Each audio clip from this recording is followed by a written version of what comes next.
Hello and welcome to the Bus Hollman Show. Thursday, 1st of May, 1st of the month.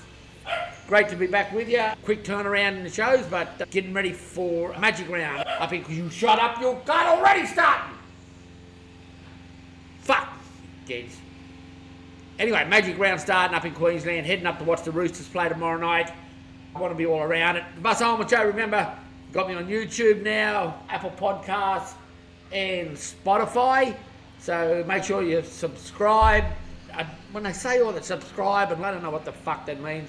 But anyway, if you do that, apparently you get it all the time, and you don't have to look for it when it comes out. You don't have to rely on me messenger. Been getting a lot of great feedback from the show. Got a lot of people sending me messages asking me to talk about certain things. So we're going to get around a fair bit of that sort of stuff. So to kick things off, but remember, money don't make you happy.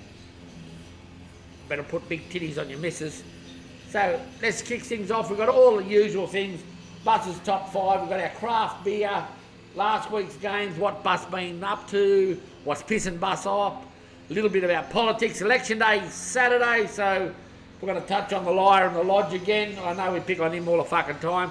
Hamburger challenge. You had a great hamburger this week too. One of the old favourites. Just had fucking everything on it.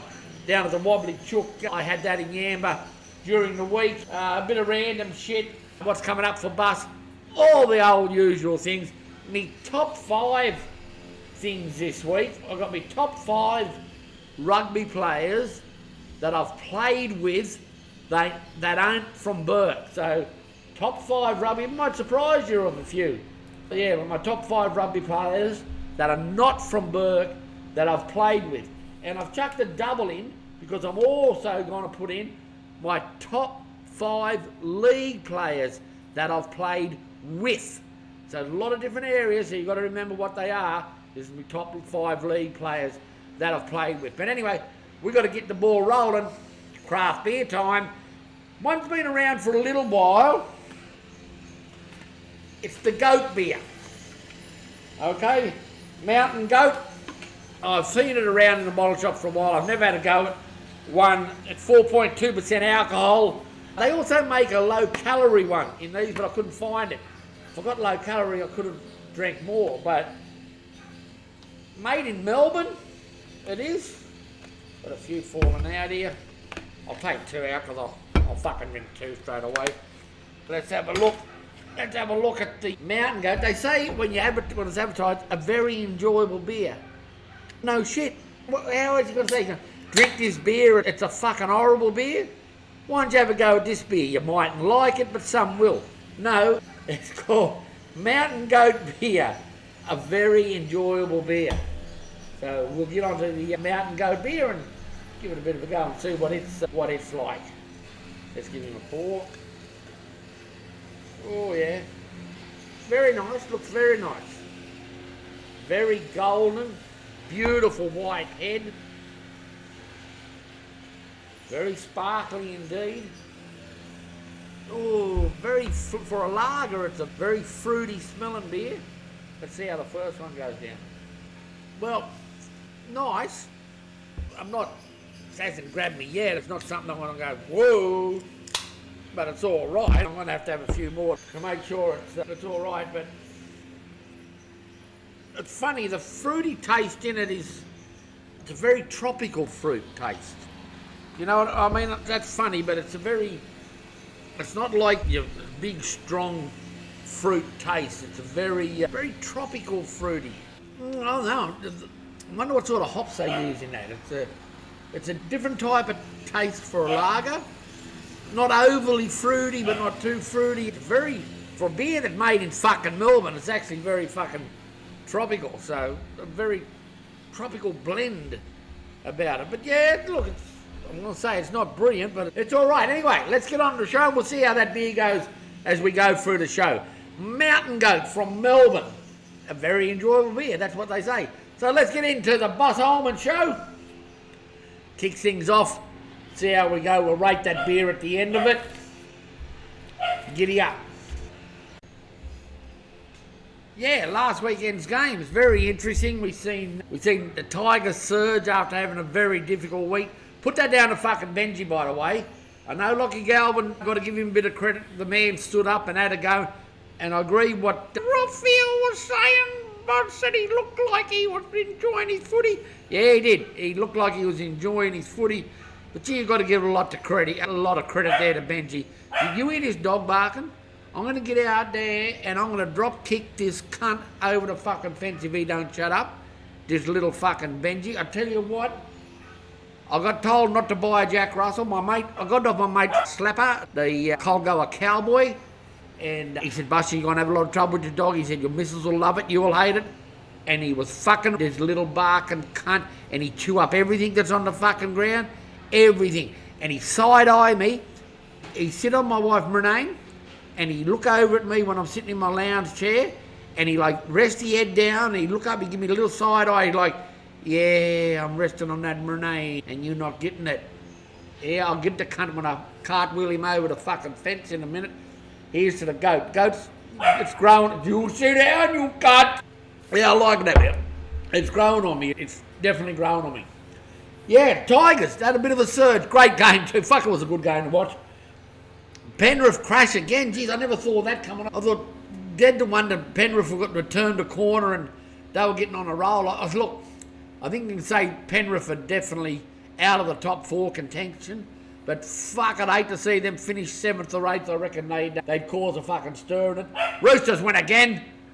And South's in a bit of trouble with a lot of injuries this week. See what Wayne Bennett's got to work with and see how they go. Couple of stupid decisions. We could talk forever about the decisions, the high tackles that ruined the spectacle last week in a lot of the games and how overboard the NRL went in that area. But I'll say this. There's a couple of things that I've thought about this a real lot, and I heard this great thing the other day. Forget who the first person to bring it up was, but I agree with it 100%, and I think it'll stop a lot of the drama we're seeing in the NRL with players laying down. And fuck, I hate to see that. If you're a grown-ass man, and especially if you're a fucking front row, I'll tell you now who's the worst, and he's probably the biggest man in the comp, is that Nelson Cecili Solomono. That cunt, I've seen him lay down and cry like a busted ass to milk a penalty. He ought to be a fucking shame to himself. But there's a lot more that do it. There's a lot of them. Every team that's got them.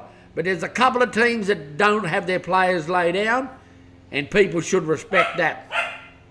But anyway, they come out and they said that a quick way to fix this is that if you lay down because you've had a head injury, regardless of this cunt, if you lay down regardless of the severity of the hit, but if you lay down like they do and grab their head and roll around and wait for the referee to make a penalty or the bunker to have a look at it, you should automatically go off to a head bin, and which is a 15-minute break by the time you get assessed before you're allowed to come back on.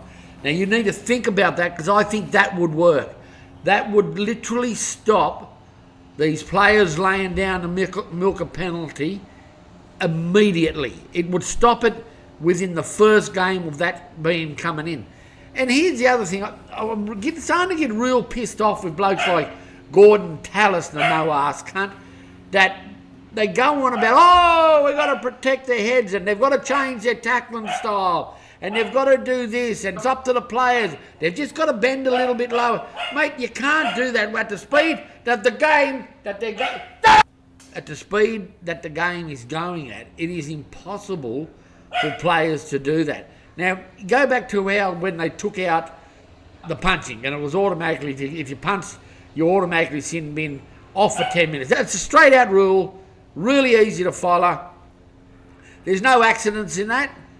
And it stopped punching in rugby league immediately. It literally stopped it immediately. And the reason was because if you choose to punch someone, that is your choice and you do it. Now this crackdown on the head-high tackles and the way these commentators are going overboard about telling players they've got to bring their tackle technique down, every player can't do that. With the pace that the game is at the moment, accidents do happen. You can't penalise accidents. And this, I seen Abdo come out the other day and was talking about how we're trying to get them to cut this out. We're trying to get them to change this. Yeah, that's great, and that does help to a certain effect. But you've also got to understand that accidents do happen. But a lot of these accidents are little brushes on the face where players are laying down to milk a penalty. So cut it out there, and I think a lot of it will stop. Anyway, let's run through last weekend's games. Broncos 42 over the Doggies 18. Doggies had an absolute shocker. I think they can bounce back. I think they're a lot better side than that. But they might struggle for the next couple of weeks with a few of their players out. Yeah, so Roosters 46 over the Dragons 18. 2 years in a row, the Roosters have put the Dragons to the sword on Anzac Day. I've got to be honest, that's one of the best games every Anzac Day, Roosters and Dragons. I love that game. Warriors 26, Knights 12. I tell you what, Warriors are dark horse. They're doing their job, and they're doing it every week, just about. So they're going Storm 24, Rabbitohs 16. Storm are the side to beat. I don't give a fuck what anyone says. Storm are the side to beat. Cowboys 50 over Desi's Titans 18. They need a sweep out there. I'll tell you now, the Titans, they've got a lot of these old players not old players, a lot of these players that they've got have been up there for a while. And everyone, like you talk to the Titans supporters and you talk to people that follow the Titans, and it's all, this fella's going to be the next big thing. This fella's going to fire. No, but it's not working. The definition of insanity is doing the same thing week in, week out and expecting a different result. They're not improving. I'm glad to see that Desi's made a huge call this year in dropping a couple of players, and that's what he's got to start to do. He's got to start to do that there. Panthers 10, Sea Eagles 26. I never picked this one. No way in the world I thought that the Sea Eagles get up there. But then late, I think it was late on the Saturday or the Friday afternoon, they said that Tommy Trbojevic was back in. That's worth a few more points. I still would have took Penrith even if I knew that Tommy was playing. But Penrith, oh Jesus, they're just playing bad. Don't try and surmise it. Don't try and make out it's something that it's not. They're just fucking playing bad. Raiders 40 over the Dolphins 28. Yeah, no, I love Ricky Stewart. Fuck, I love Ricky Stewart. He's doing a great job up there. Just bringing in the coldest fucking place going. Dorrie, I don't know how you live up there, Dorrie. Fuck me dead. I sleep naked all the time. And I'm lucky in the place that I've got with the cane fields and that around me. Because I just walk outside naked and I piss off the back veranda. I straight over the side and have a piss. Like when I was living on the farm, I don't think I used the toilet at all when I was living on the farm. I just walk outside and piss on the lawn.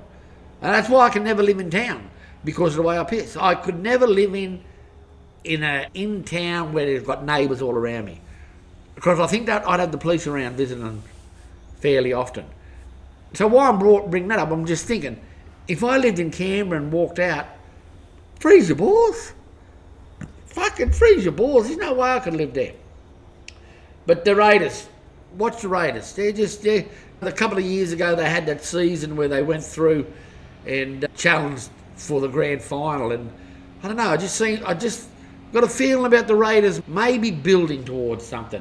And the Tigers 20 over the Sharks. We always keep waiting for the Sharks to do something. We always keep saying they're going to do something, but they just don't. I think they need a few changes there too. So let's finish off this goat. It's not, I tell you what, it's not up there with the beers.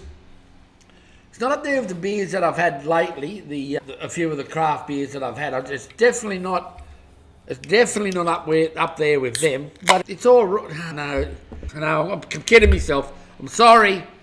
I'm bullshitting to myself. It's actually not nice. I'll fucking tell you, it's actually, I'm trying to be smart and trying to convince myself that it's better than what it is, but it's not. I want to keep fucking drinking it. Of course, I'm not a fucking fool. But it's just not, I don't know. It's not as nice as what I thought I was. I was expecting more. Like I said, I'll fucking drink it. Under sufferance. But I'll drink it. What's Bus been up to? Oh! Next segment, what's Bus been up to? Righto, let's go through a few things here. I'm still recovering from Easter, big weekend out at Easter. Never told you, but I had a bit of a disagreement with someone at the races on the Sunday. Family issues. There's nothing more scarier. I've told someone this only today. There's nothing more scary than a man who's got nothing to lose and don't give a fuck. So be careful. There's a few on the list. And when I write the book, there'll be even more on the fucking list. Krusty, Trump, I'm writing a book. 9 holes of golf at McLean Golf Course during the week. Never hit them well, actually. It was really fucking struggle. Playing tomorrow. I'm playing 9 holes tomorrow at Yamba in the Friday afternoon comp. Haven't fished in a fucking week. The river's flooding again and fucking... Yeah, it's not going well. But last weekend, I went and had a fish with my son out at Palmer's Island. I'll tell you all about that later. But this week, haven't did much at all. Celebrated Anzac Day up at Harwood. And as I said, with the watching the Roosters game, and it's just such a good experience. I've got to get to that game. I watched that game live. Had to go up to Grafton a couple of days ago, pick up a lawnmower, picked up a little bucket of chicken while I was there. Can't beat the chicken. Oh, I'll tell you what happened to me the other day too. I got picked up, I got chatted up.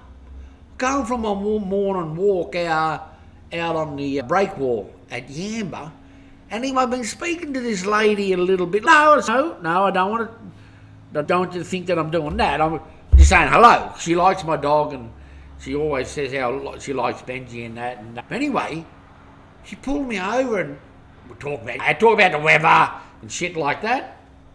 She asked me to go for a coffee. Hey, you want to go for a coffee?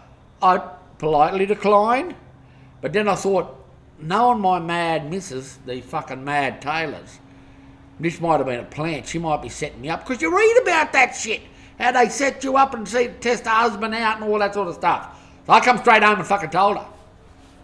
Slept on the lounge for a couple of nights. I don't know what the fuck I did wrong. Only had Benji out there. But anyway, you've got to be honest about this shit. Tell you what, the weather's changed a bit too. It's definitely got colder. Nowhere near as many bikinis out there now as what there was on the morning walks or out along the beaches. But I'll tell you what I do like about the cold weather. Nipples. I like the way the cold weather brings out the nipples. Now, I measure nipples in coat hangers. So what I mean by that is, you imagine your nipple if you can hang a coat hanger off the end of it. Now, I've seen nipples that you could hang 4 coat hangers off. 4. The average one will slip off. But then you get a lot that'll just hold 1 coat hanger. If they stick it out like that, they'll get 1 coat hanger. Some will have 2. I've seen a fucking couple of 4s. No poke your knife, they walked around the corner. If you weren't walking, bang, straight in the fucking eye. But I measure my nipples in coat hangers, and there's a lot. The one good thing about the cold weather, it brings out the big nipples. I measured last weekend, 240 mils of rain in a 48-hour period. That's a lot of fucking rain. And it's literally been raining on and off up here. Not every week, I reckon 3 days, maybe 4 days every week for the last 2 months. But 240 mils in 2 days, fuck man, that's a lot. Had a good day on the punt. Tell you what I did on the punt. I went up and had a day on the punt up at the pub on Sunday afternoon, me and the missus. A couple of bowls of chips, 1 bowl of chips and 1 bowl of wedges. So what I did was, I wanted to pace myself and I wanted to work things out all right. Now, my tips to mate Kieran, she'd love this. I had 10 bets. I set myself a goal of having 10 bets. So I had 10 bets at $10 each way. So that's a $20 bet, $200. So 10 bets, and I wanted to measure what I could do. So I picked races, I spread it out all afternoon, but I basically had 10 bets at $10 each way. Okay, so I started with $200. I bet 10 races. Come away, 200 in my tab account, come away, I had 340. A profit of $140, that's not a bad afternoon.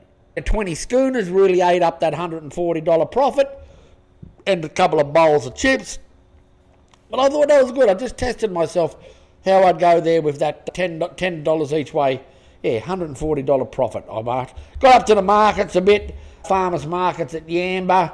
My old mate, my old tomato mate, he loved me now. He waves to me, he knows my name's Buzz. How you going today, Buzz? Yeah, mate, good. Tomatoes don't look good, bad time of the year for tomatoes. I think the cunt's buying them from the supermarkets and selling them. I think he's chucking that old fucking trick in. I got over to the farmers markets in Iluka too. They're not real good, but they're worth going around there too. Tell you what I've been doing. I've been driving around. I've been doing a little bit of averaging 3 or 4 days a week work. That's enough. I don't need no more. And then I average 1 sick day a fortnight just as I'll get the extra. I don't like the 3-day long weekend. I like a 4-day long weekend. So have to chuck odd sickie. But I'm fucking dying a killer. I'm actually dying to get a sheep, to kill it, and to hang it up. And the weather's great now because it'll set overnight. And then to cut it up. And have some really good thick loinies and a couple of big roast legs and take out the flaps and roll the flaps, bone a couple of shoulders out, use the neck chops for a bit of a stew, and oh, fuck. I miss having it. I don't think I've killed a sheep. I don't think I've done a sheep in probably 10 years. So what I've done on the week, I started driving around trying to find out where, cause I'm not going to buy a cunt. I'm fucking Robertson. I'm not buying a fucking sheep. Tell you what, this cunt here'll be young. I'm not going to buy a sheep. I'm Robertson. Old uncles would turn in their grave if they knew I bought a sheep. So I've been doing a little bit of trekking around, trying to find out where a lot of the sheep are. Jumped the fence. I'm pretty certain my little Jack Russell will grab one by the leg. I'm really confident that he'll grab one by the leg. And he only got to grab one by the leg and I'll pull the cunt down, back of the truck, up the road, bang, hanging up in the shed. But I'm really on the market for a sheep. So I'm still trying to work out. And you got to watch out because cunts put cameras in the trees and all that these days. You got to, and I'm easy to spot. Fat fella with fucking handlebar, fucking moustache, big bright red car, seen jumping a fence, grabbing a sheep. Fat fella. Fucking Jesus, they see that. I know I'd have, if that got put on internet, I know I'd have, oh fuck, Crooked Tooth Bart, that cunt. Macquarie River Bandit, another cunt. They'd be ringing up straight away, dobbing a man in. I know, I know if the Bandit would, Crooked Tooth would, that cunt he'd dob in quick, that cunt. Oh, nah, still not liking it. I'm drinking the cunt, but I'm still not liking it. Okay, next segment, politics. The liar in the lodge. You know what? I can't believe, I hate to say this because I tell you what, I go to war for this country. Because you can't trust these young cunts to go to war. Tell you what, if I went to war and they give me, listen, I'll kill a lot. Now what I'm saying is, if I had to go to war and they come over, whoever they are, I'm not going to pick out a nationality, but whoever they are, they could be Russians or Chinese, whatever, you don't know. You don't know who it could be. But don't think it won't happen. Look what's happened over there with Russia and that. It can happen. What I'm saying is, I don't take prisoners. That's all I'm saying. You take a prisoner, you got to feed him. No, I don't want to go there. I'm just saying. But I can't, what I'm saying is, I can't believe how dumb some of these fucking Australians are. I just can't believe how the liar in the lodge looks like winning this election easy on Saturday.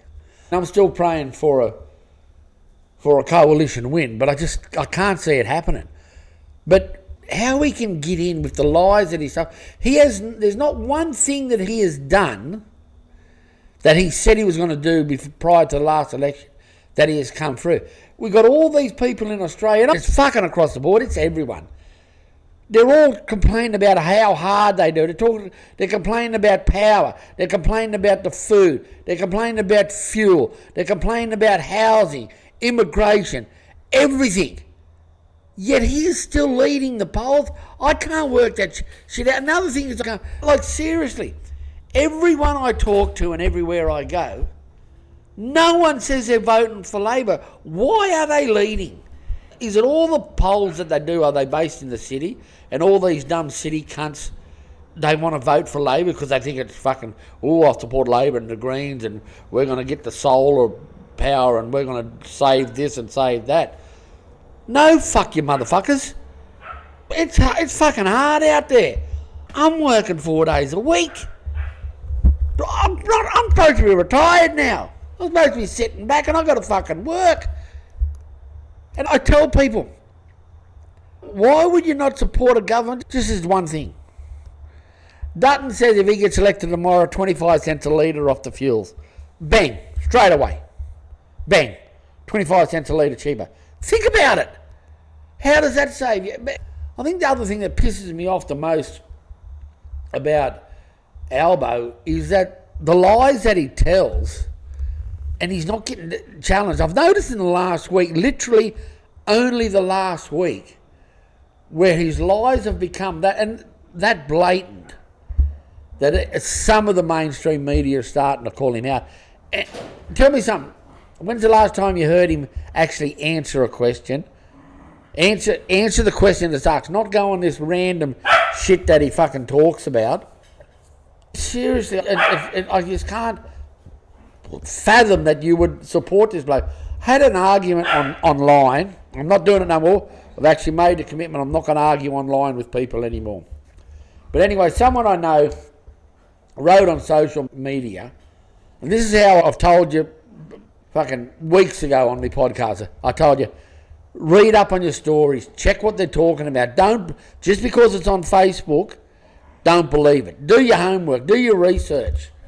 Okay? And someone wrote on there about Dutton, that he doesn't support Aboriginal rights.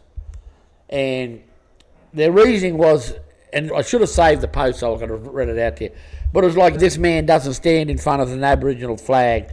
This man never voted for the Voice. This man never wanted to spend money supporting woke agendas for Aboriginal affairs and all this sort of stuff. How can we trust this man to represent and look after Aboriginal peoples? So I wrote back and I said, do you actually know what Dutton is saying in that? Have you actually read what he means by that? And the person wrote back and he said, yeah, he doesn't like Aboriginal. I said, no. I said, what he is saying, and if you look at his speeches, he is basically saying, I'm not one of those people that think I'm not going to look after Aboriginal people by standing in front of their flag, like the Prime Minister does. Standing in front of the flag ain't going to stop women from getting bashed. It ain't going to stop homelessness. It ain't going to put food on the table. That's what he's saying. He's saying he doesn't want to waste all this time and all this money on these little woke agendas that the Liar and the Lodge does, but then doesn't do anything. Tell me something he has done in the last 3 years that has helped Aboriginal people. That's just one thing. That's just one thing. Let's not get started on the power that has gone up. I spoke to a mate the other day, and he runs a business, and he was telling me that the first week of his business, it's not a great business at all. It's a little sideline kick. He probably makes about $500 a week extra on it. But he was telling me that 1 week out of every 4, the whole profit out of 1 week pays his power for the month. So he's down to 3 weeks. So then the second week, that'll pay all his wages for what he has to do. So that leaves 2 weeks. 2 weeks. So in the second week, it's all his extra costs. His fuel that's running around, the equipment that he has to use and do all that. So then that leaves him with 1 week out of 4. So on that 1 week out of 4, the profit that he makes goes into his pocket. So he was telling me, he said, Bus, he said, I should be making $500 a week. He said, $2,000 extra a month. He said, I make $500 a month. He said, so I work for a month, but I get 1 week's pay, and that's $500. And it gets worse than that. He said, so then out of that $500 profit that I made, I've got to pay 33% tax on it. That's where we're at in this fucking country. And these people don't think that we deserve a change. I can't wait for fucking Saturday. I've already warned the cook, her. I said, listen, you understand I'm going to argue with every cunt out the front of the polling booth. These greenies and these fucking teals come up and try to give me pamphlets. Shit's going to get real, I'll tell you right now. No violence. I don't believe in violence. Don't worry about that there. I'm just going to ask them questions and pull them out on what they're saying and what their party stands for. These teals, fuck, they drive me crazy. That beer hasn't got any better, but I've got to keep drinking it. Anyway, that's enough for politics. What's pissing Bus off? Okay, our next segment, what's pissing Bus off? I tell you what, I should pour myself another beer. I'm running out, actually. I know I keep complaining that the goat's not a brilliant beer. It's not, but I'm thirsty, motherfucker. Had a big day at work today. And I'm a thirsty motherfucker. What's pissing Bus off? I'll tell you what's pissing Bus off. People who state the fucking obvious. Now, my missus is bad for this. Now, boys, tell me if this happens to you. Because I guarantee it happens to every fucking one of you. You're driving in the car, and the missus says, you'll be driving there, she's the passenger, and she'll say, it starts to rain. Oh, you better put your wipers on. And I look over and I say, fuck, I'm glad you're here. You know what, if you weren't sitting here beside me, I would have just drove along in the rain and wouldn't put my fucking wipers on. I'd have just sat here and let the rain just go all over the windscreen, because this is what happened on the weekend. We had 240 mils. I said, I'd have just sat here. I wouldn't have been able to see where I was going. I would have fucking crashed off the side of the road. I said, I'm so glad you are in the car to tell me to put my fucking motherfucking wipers on. I'm so glad. And it's shit like that. Oh,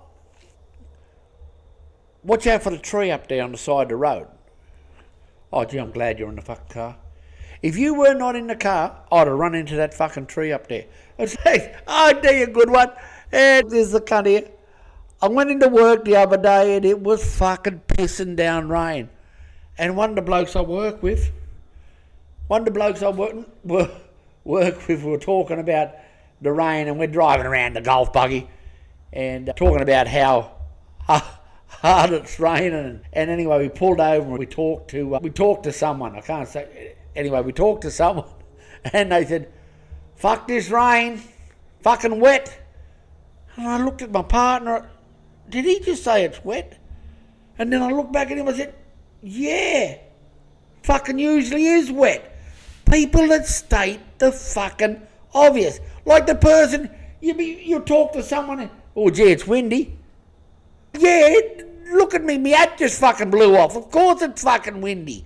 Stating the fucking obvious. I bring out a plate of sizzling steak. Senchal mince, what is it? Sizzling, sizzling. Oh gee, that's hot. It's called sizzling steak. Fuck me, of course it's fucking hot. Blood pressure getting high. I meant to tell you this too. Remember there a few weeks ago, I was telling you about that I'm sick of people in what pisses Bus off a few weeks ago, I'm telling you. What pisses me off back then was people that walk their dogs and they'll walk on one side of the footpath and the dog lead will go across and the dog will be on the other. So they'll take up the whole path with the lead and the dog will be on the other side, and they'll just keep walking, and then you've got to walk around the dog or the person to keep going along the path. So the path is usually 3 people wide, always at least 2 wide, but 3 or 4 people wide. And I've seen people all the time, they will be walking down one side of the road, one side of the path, dog lead going across the other, and dog on the other side of the fucking path. Don't budge. So I told you all a few weeks ago, I'm holding my line. I'm over it. I'm going to fucking hold my line. Done it last week. There's this cunt. He looks a little bit Mediterranean. He might be Greek. I think he might be Greek or Italian. He does got a big moustache. He does, and he walking this little black pug-nosed fucking dog that's got fucking little legs like Pearly. And he just walks. He walks up the middle of the pathway and the dog just runs side to side. And I'm sick of jumping out of the road. Like I said, I'm going to hold my line and just walk through. So I run into him last week And I seen him coming, I seen the dog, and I did the right thing. I never moved to the opposite side of the footpath. I never jumped around. Just held me line where I was walking. I was just walking on, I think it was the left-hand side of the road, and the dog right across. I kept on walking. Straight into the rope, into his lead, and I pulled the little motherfucker head. He swung around like it was one of those little clowns at the zoo, open up their mouth waiting for the ping pong ball to go in. He just head spun around, and I kept on walking. And you know how, like, you're pulling something, the rope's going around your legs, and you're pulling, then they've got to flick around your legs before they keep going? He just fucking flipped around and just double somersault over, and he rolled down the other side of the fucking, got up, and he was fucking yelping. So I spun around thinking, this cunt's going to say something, he's going to have a go at me. So I looked around and I give him the fucking stare, did a little like that, never said a word. He knew, the cunt knew that he was in the fucking wrong. I kept me line. I told you before, my mate Ray boy, you keep your line. That's what you fucking do. Don't fucking learn the hard way. That's what's pissing Bus off. People that state the obvious all the fucking time. Let's move on to what are we up to now? We're up to, punting and fishing. Fishing hasn't been going great. Not that it hasn't been going great, the fishing hasn't been fucking great. Got out to Palmer's Island on the weekend. I had one of my boys there camped out there, and we did a bit of fishing off the jetties. Rained all fucking day again, never even got to put the boat in. Caught a few good bream, caught one really good bream. The young fella caught it would have been a fucking, nearly a 40 centimetre bream. Huge big fella he was.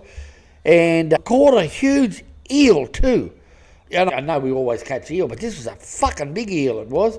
It would have been dead set a metre long. The cunt would have been a metre long eel, easy. So that's literally the only fishing that I've been doing. Tell you what has been going off lately. I was hoping that this weekend it'd clear up a lot and I'd get out to. They've been getting mangrove jack over with on live herring, drifted into current over on a few of the training walls at Iluka. So I wanted to get over and have a go at that. Crabbing's been shocking. I was talking to a couple of people where I work, and they've had nets in for a week, and I've got 2 undersized muddies. That's all they've got in the whole week, but the river's still fucking dirty and need that to clear up a little bit. But hopefully the rain's going to go and we might get a bit of clear water coming back up through. The Darling's still flooding out in Burke. The boys out there have got a few nets in, and they're getting a few. The yellowbelly are really starting. Good yellowbelly too, really good size. The Colgoa Cowboy's got a net in. He's getting a few. I know Big Red Coin's got a few. He's got a net in. He's getting a few. Fuck it, I'll tell you who's got the fishing inspectors listen to this. I'll tell you where they fucking are. Come and ring me up. I know I'll dob the cunts in me because I ain't got a fillet. They ain't sending me a fucking fillet. I tell you what. At least when the old uncles had nets in, they shared their fish. When they had the nets in and they were running, my old Uncle Dummer had a net once that was that big. Now this is no exaggeration because people have seen this here. So on the side of your net, so basically it's a big round cage with a funnel on the end and it's flat on the other end. You put it into the current and the fish swim against the current and they swim into the net. And then imagine it's round and you have a little round a door on the side of it. You open it up and you reach in and get the fish out. My Uncle Dummer had a net that was that big. He had a full-on house gauze door for the door to get in and get it. So when you pulled it up the bank and rolled it up, and sometimes he had a little buggy, and we used to have to get the buggy to pull the rope up to pull it up. You were literally at the back of it, you opened the gauze door, walked inside, and was picking the fish up on the ground by just walking inside a fucking gauze door. That's what it fucking was. That's it. So I reckon the net had to be, like height-wise, it would have been 7 foot tall. So around, I don't know how you do your dimensions, but if it was 7 feet around, that's probably 21 feet around, maybe more. And fuck me dead. God, we used to get some fish. I think one day the biggest one we've ever seen, I think we got about 140 yellowbelly in it. We did, yeah. I'm pretty certain it was about 140 yellowbelly. So, not much to report on the fishing. Macquarie River Bandit and the Cowboy, they haven't been fishing much in Macquarie. It's real low. I had a fish there a week or so ago for a day, just chucking lures, but I reckon they've been getting a few on bait there. I'll try and find out some more stuff and keep you updated on that. I tell you what, the race and the punting's been going pretty decent. I'm not going to make a living of it. No way in the fucking world. Someone's got to make a living of me punting. That's a totally different story. But anyway, last week's tips. I hope you'll follow me last week's tips. I had 2 tips last week in Toowoomba. Taurite Sparkle ran 4th, and Akakaka Falls ran 2nd, paying $2.80, and only just got beat Akakaka Falls. Ended up starting at about 5.40, and I got beat by probably a half head, but you got $2.80 for a place. So this week, these are the tips. Tomorrow, Saturday the 2nd of May, we're going to start at Eagle Farm race 6. It's a Ladbroke Stakes over 1,000 metres. Now I'm going for number 1, Cool Archie. Now Cool Archie's coming off in its first start at Doomben, trained by Prince Muntz. Hoop on board is Martin Hartley, carrying 57 kilos. Look, I think it's a great chance, probably coming in at about $5.50, $5.60. Jump on board that there. So that's Eagle Farm race 6, number 1, Cool Archie. Then we'll jump up to race 7, which is the Queensland Guineas over 1,600 metres for 3-year-olds, the Group 2 race. Number 1, Shangri-La Spring. And now it's trained by Gay Waterhouse and Adam Bolt, so a couple of great trainers there. And the hoop's Timmy Clark. Now he's carrying an extra kilo from his last start on this, it's 57 kilos. But he had a great win over 2,000 metres at Randwick a couple of weeks ago. So it's definitely fit in the 1,600 metres. It's going to shit it in. I reckon it's a big chance to go back to back. If they've brought it from Randwick up to Eagle Farm for the Ladbroke Stakes, they know something that they know it's about ready for another big win. I definitely reckon it can go back to back. Paying about fucking $6 at the moment. I reckon there's a chance that you might get it around anywhere from $5 to $6 tomorrow. So definitely jump on board. That's my hot tip for the weekend. Race 7, number 1, Shangri-La Spring. I reckon that's nearly a certainty, that fella there. So get on board that there. Anyway, we're going to move on now to the hamburger challenge. Yeah, so the hamburger challenge. So I got into have a hamburger at the Wobbly Chook craft beer tavern there in Yamba during the week. Had the hamburger with chips. Now, it was one of those which just really surprised me. Being the establishment that it was, I thought that it would be something a little bit different, like how they try to put a spin on things to make them a bit different. But it wasn't. It was just not a basic, it's a bit more than a basic. It was literally a good old-fashioned hamburger. Homemade patty. Always got to have a homemade patty. But the bun was from a bakery. It was a bakery bun. But they had the patty, bacon, egg, beetroot. I love beetroot on there. Tomato, lettuce, and red onion. No cheese. No cheese. And there was no special like sauce, little aioli or something like that there. A little bit of pickle or anything like that there. It was just a barbecue sauce. Now, it was nice. No, don't get me wrong. It was all right. Like, I'd eat it. The chips, at least I know how to cook chips. Can't go fucking wrong, though a lot of people do fucking cook chips wrong. But it wasn't brilliant. It's definitely not going to reach the top again. I've got to find a better fucking burger. But anyway, I was at the Wobbly Chook for the hamburger and chips. Now, price was $24. 24. Wasn't fucking brilliant. I'll give it a 5 out of 10. The presentation, you got a burger and chips. Like I said, even with the chips, you could have put like one of those little jars and want a little bit of some type of sauce in it, a little bit of garlic aioli, I don't know, homemade aioli. You dip the chip in, put it in your mouth, I don't know. It always helps. I'm only going to give the presentation 5 out of 10. Good size. It was like a smoko. I would have had it for smoko, and then had a big lunch. So it was only smoko size. That's all it was. So 5 out of 10. It's not travelling. The taste, okay, now I've got it, okay. I'm just being honest.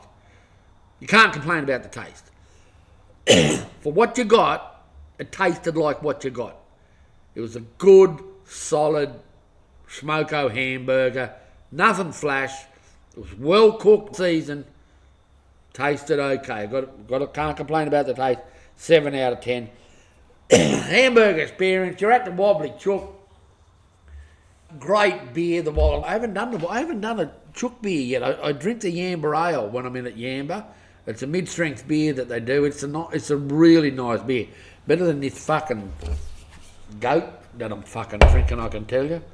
I might have to do that in the next couple of weeks. But the experience, great view, great surroundings and all that. So I'm going to give it a 6 out of 10.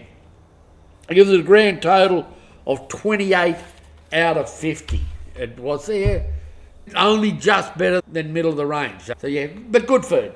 Talk about food. Remember in last week's podcast I was telling you about Johnny Carr at Carr's Cafe in Burke, and when the family used to go out for dinner on a Friday night, always, because Dad got paid on a Friday night, so we'd go out for dinner on a Friday night, and I'd have Devon and Chip. So you wouldn't believe it. I got contacted during the week by Johnny Carr's daughter, Susan, and I asked her, we had a lot of discussions, and obviously I got permission to talk about her, and she told me some fabulous stories about her father and mother when they ran a cafe in Burke, and it was so good because a lot of things she talked about took me back to my younger days. And when you talk about things like that, you get sad and upset, but at the same time it makes you really happy.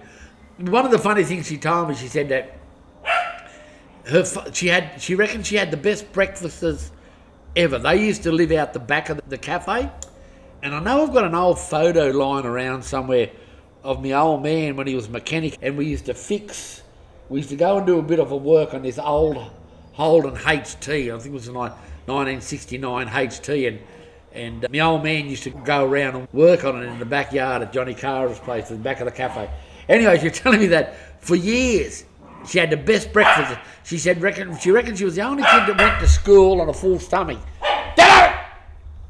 And she said it'd be nothing for her to sit up at the table and she would have T-bone and chips for breakfast. She said that's what you would have sometimes for breakfast, T-bone and chips, and she'd go off to school and she'd be that bloated and full that she'd be wanting to fall asleep in the classes. And that's back in the day, that's what they had. But one of the funniest things she said was that she can remember during the day, when she was at the cafe during the day, her old man would have a big pot of cold tea in the fridge, in the cool room, and he'd sip on it all day long.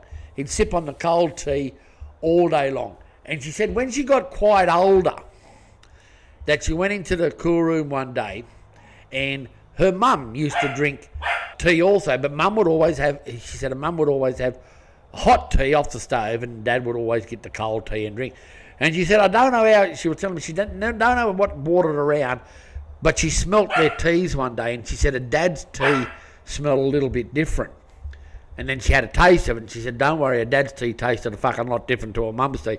And now her Dad used to make a big jug of this tea and put it in the cool room, and he'd have a little, and I know you've all seen them, like a little teacup, like one of those ones they would use. You'd see him in England, they have red roses and that around him, and he'd sip on that all day. That's all he'd drink. And then her Dad finally told her that it was tea and Johnny Walker whiskey. And old Johnny Carr would drink it all day. So basically, I always wondered, how come when I'd go there on a Friday night, remember I was telling you this last week, why my Devon was so fucking thick. I was telling you, sometimes it would be 1 or 2 inches, but 1 or 2 inches thick. Now I don't fucking know why. Because by the time we got there on a Friday night, old Johnny was fucking drunk. Suze, he was drunk, and he was cutting the Devon thick. Good on him. I wish he got fucking drunk every night of the week, cutting my Devon that thick. Another funny story, she said Dad was renowned around Burke of being someone that would only have one beer or one drink. Susan told me. And he would make a point of every pub or every alcohol outlet in Burke, he'd go and he'd say, as soon as he walked in, she said he would make a statement to everyone. I'm only here for one drink. I'm only here for one drink. So you got to remember, this is back in the 70s. Now, back in Burke, in Bundertown in the 70s, we probably had, 8 or 10 pubs, three clubs. We had a golf club, bowling club, RSL club. We had the Central, the Oxford, the Federal, the Royal, the Post Office, the Northie. That's 6 that I can remember. So we had quite a few. And Susan said he'd always tell Mum, I'm only going down to the pub to have one beer. And he would come home absolutely fucking blind. The thing was, he'd only have one beer, but he'd have one beer at every pub or club in Burke. Oh, good stories. Thanks for sharing those fond memories, Susan. I really appreciate it. And anyway, we're going on. Just a bit of random shit we're going to talk about at the moment. I'll tell you what, I'm watching a bit of the NBA at the moment. I am. Lakers got knocked out today. Fucking Lakers got knocked out. All Stars. I think LeBron's gone. I think LeBron's gone. Minnesota beat fucking Lakers in today's game 103-96. Knocked them out. Minnesota wins the series 4-1. I tell you what, the game 6 in the Western League, the Rockets and Warriors, 3-2 for the Warriors. And it'll come down to a game 6 or 7. Nuggets are leading the Clippers. In the other division, the Celtics. I think the Celtics can win. Celtics leading 4-1, so they won that series. The Pacers, Indianapolis Pacers, are leading 4-1. They won that series. And the Knicks and the Pistons are going to go down to the wire. Knicks are leading 3-2 in their series. So the NBA Finals is really heating up and going. I'll tell you what's going well. And when you have a look at a few of the big clubs in the baseball in America, the MLB, which is really into it at the moment, and the players are really coming into form now. They've already played about 30 games, so the boys are really starting to hit their marks. But in all the divisions, like I was just going through the standings today, and all the divisions, all the big clubs are leading. Like the Yankees are leading with 18 wins, running second, Boston with 17 wins in the AL East, in the AL Central. The Tigers are leading with 19 wins. In the AL West, the Mariners, the Mariners 18, but Houston Astros running second.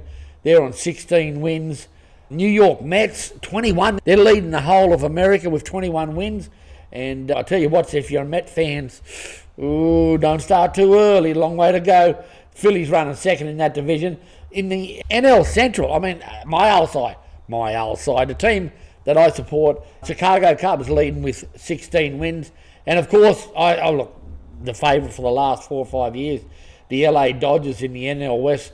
They've got 21 wins like the New York Mets. I think at these early stages you can see that all the favourites, the Mets, the Cubs, the LA Dodgers, the Mariners, Detroit Tigers, and the Yankees and Red Sox, all the big guns are leading with 160 games. There's a lot of shit that can happen. So let's move on to Buzz's top 5. So this week we're going to do in the top 5. Getting a bit dark now. It's fucking getting a bit cool too. Light that fire soon. I've got that little oven over there. You can see that there? Little camp oven. I'll put that up on the back veranda and get into that soon. I will. I love cooking a little stew. Little smoke. Sit around, smell the smoke. Love that shit. So my top 5. So I've got 2 top 5s this week. Okay, so these are going on per request. When I was back in Bundertown last week for the old boys game and the races, I've got a few people come up and ask me about my top 5, and they suggested. So one of the suggestions was, I never even thought about this one until it got suggested to me, but my top 5 rugby players that I've played with in Burke over nearly a 25-year period that are not from Burke. And I thought, gee, that's different. I've never even thought of it that way. Top 5 that have played for Burke with me, so you've had to have played with me, but are not from Burke. So I've been thinking about that for about 4 or 5 days. That was a real hard one. So these are my top 5. Now here it is. My top 5 rugby players that I've played with that are not from Burke. Number 5, a great, very underrated centre, and really probably only played, might have only played 20 games with me, but there was something about him. He reminded me of a league player that played for the Roosters, and then I think he may have went to Balmain, a bloke called Rod Silver, and Rod played fullback. Anyway, this bloke played centres, and mate could tackle, and he ran a beautiful line, but he never had a step, he had a swerve. And there's nothing better than seeing an outside back running at full pace that had a swerve. And there's an art to having a swerve. Like, you can't coach. You can coach a step. You can tell a player to run at someone and bang 2 metres before you get to him. Bang off your right foot if that's your leading leg, or bang off your left if your left is your leading leg. And that's it. But a swerve, it takes place. Bloke I used to, a Burke fella, so he can't make this stuff. Bunder Gale, oh fucking Bunder, mate, he had a swerve, and when he swerved and went around you, she was good night, mate. It was all over. Her cunt was fast, old Bunder Gale. Anyway, number 5 is a bloke called Peter Holland. Now, number 4 is a breakaway, and he just fitness man. He all-round great footballer. He could tackle, he could run. His motor was huge. Angus Peacock. Now, number three is a bloke that we nicknamed him the Velvet Hammer. Now, the Velvet Hammer, the reason we named him that was that you would look, when anyone ever, and we had some good sides in the late 90s, early 2000s, and this bloke, when you look back on it, I think a lot of people underestimate how good this fella was and how many games he saved us. When we would miss a tackle, we just always knew this bloke would clean him up. And he'd come from nowhere like the silent assassin, and he'd just smack him. And that's why we nicknamed him the Velvet Hammer. I don't think I've ever seen him drop a ball in his life under the high ball. Can't remember him seeing him drop a ball. The Velvet Hammer, Mitch Abbo.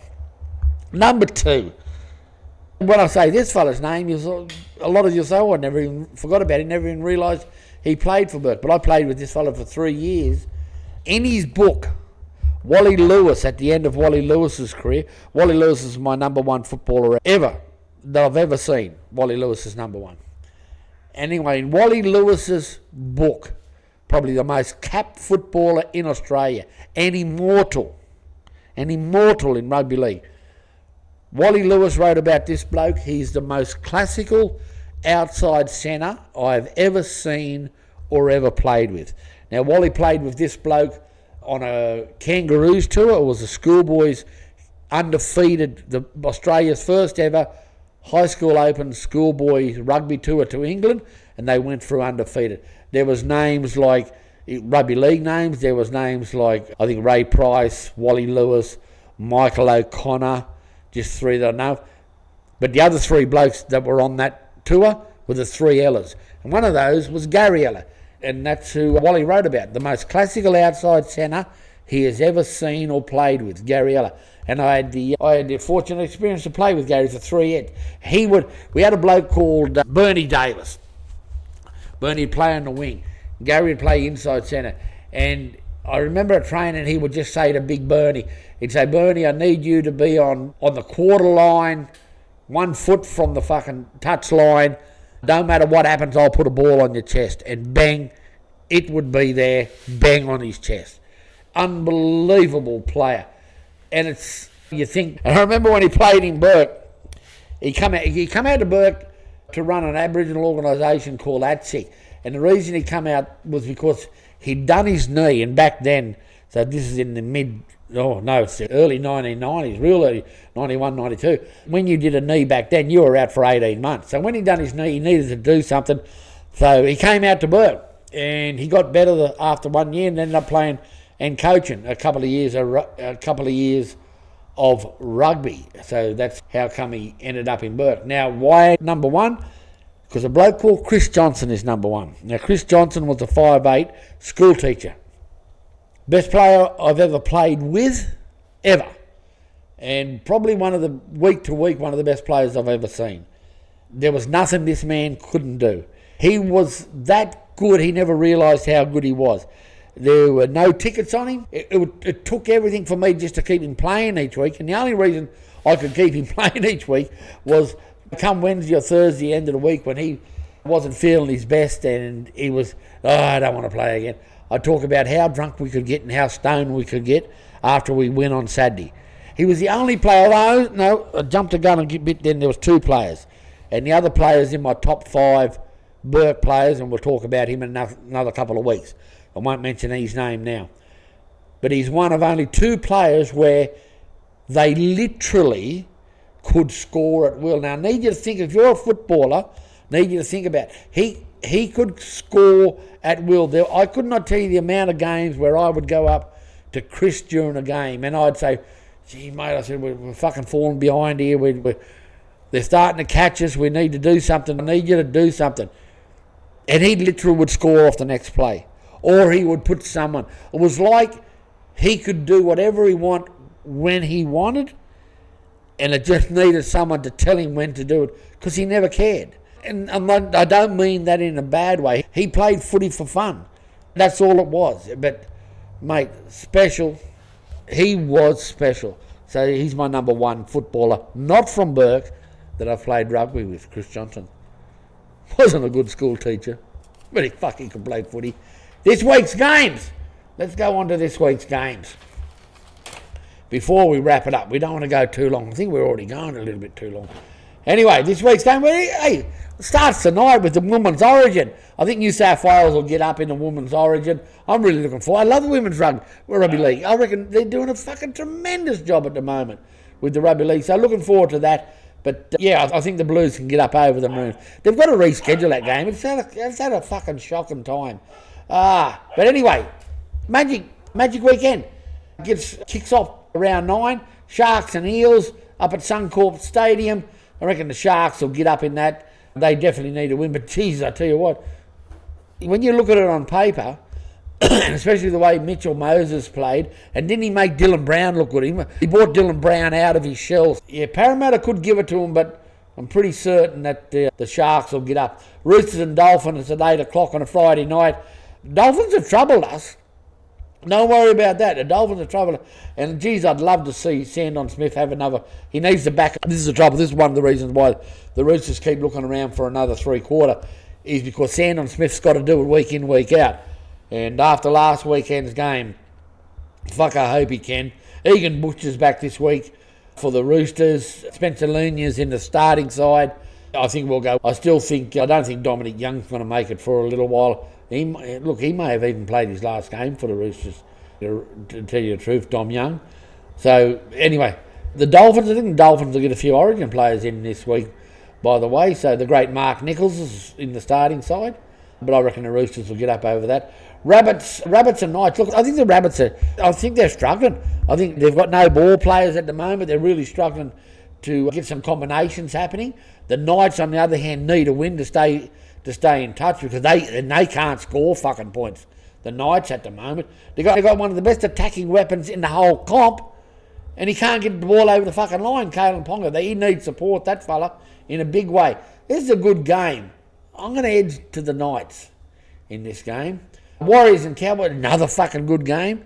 Both coming off fucking good wins, but I'm favouring the Warriors in this game. Tigers and Dragons. There's a couple of good games here. So here's 2 sides that both need a win, and both coaches need a win. And I'll tell you what, you go back head to head and you match them up, which is I do every time when I'm doing tips. I'll tell you what, it's very fucking tight. Tigers for me in that game. Titans and Bulldogs. I think the Bulldogs, I don't know what the fucking Titans are doing. Titans have got to dropping David for feet is a big call, but needed to be done. And when they do big decisions like that, mate, you've got to give the coach a bit of credit. But because you've got to think about it, he's dropped David Fifita, same time that he's struggling to get a win. So he's most attacking forward he's dropped. So big call from Desi. I hope he knows what he's doing. I think the Bulldogs, even though the Bulldogs have got a couple out, I think the Bulldogs can get up in that game. I'll tell you what, the last game of Magic Round, Panthers and Broncos, what a game this fucking is. What a game this is. I'm going to go so far as to say if the Panthers don't win this game, they can't make the 8. I know that's a big call, but the Panthers need to win this game to make the 8. I don't think they can. I think the Broncos are going to get over the line. And then finishes on Sunday night, Storm and Raiders. Ooh, good game, this one too. Oh, I think the Storm can get up. Oh, Jesus, can I pick a draw? I don't think I can. I think the Storm will get up. Yep.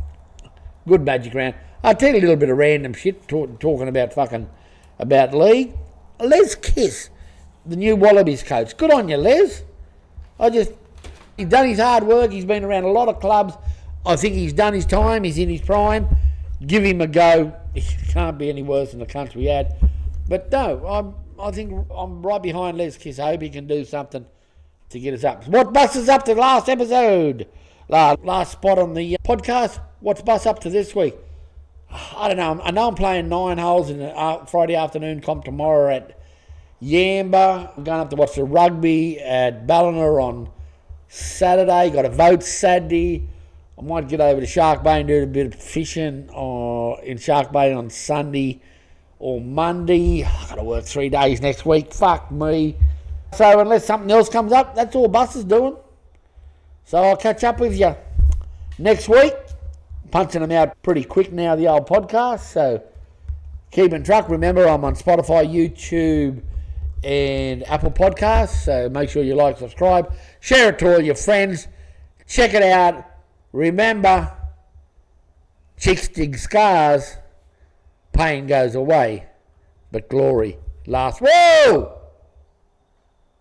I can't finish that off because I haven't did my update on the fucking goat beer. I nearly fucking went without that. I'm going to tell you now, not a fan. I'm going to be honest, I'm not a fan. So with our craft beer, we've got stars. So these are the stars. 1 star I will not have again.